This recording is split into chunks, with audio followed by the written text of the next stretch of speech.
બનાસકાંઠા જિલ્લામાં કડવા પાટીદાર સંસ્કાર મંડળ સંચાલિત arts and commerce college Palanpur દ્વારા પિરોજપુરા મુકામે 7 દિવસીય એનએસએસ ખાસ શિબિરોનું આયોજન કરવામાં આવ્યું છે, જેમાં પ્રથમ દિવસના ઉદ્ઘાટન સમારોહમાં સરકારી વિનયન કોલેજ અમીરગઢના હિન્દી વિભાગના અધ્યક્ષ ડોક્ટર નરેશ જોશી મુખ્ય મહેમાન તરીકે ઉપસ્થિત રહ્યા હતા, જેમણે એનએસએસ વોલેન્ટિયર અને ગ્રામજનોને યુવામાં રહેલા નેતૃત્વના ગુણો વિષય પર વ્યાખ્યાન આપ્યું હતું।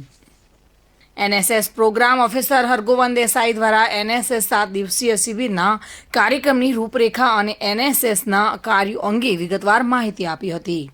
ઉદ્ઘાટન સમારોહ અધ્યક્ષ કોલેજના આચાર્ય ડોક્ટર ઈશ્વરભાઈ પટેલે શિબિરના સમારોહ પ્રસંગે આશીર્વચન પાઠવ્યા હતા।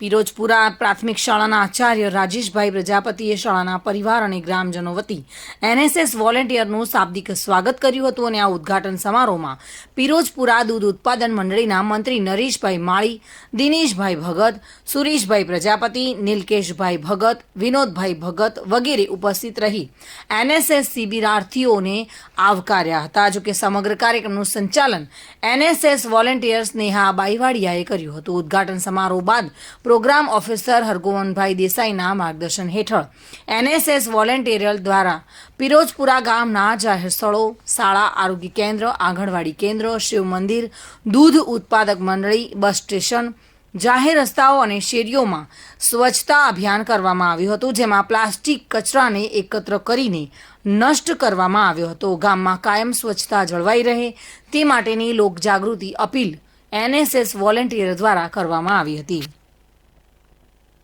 Bureau report, today Gujarati news.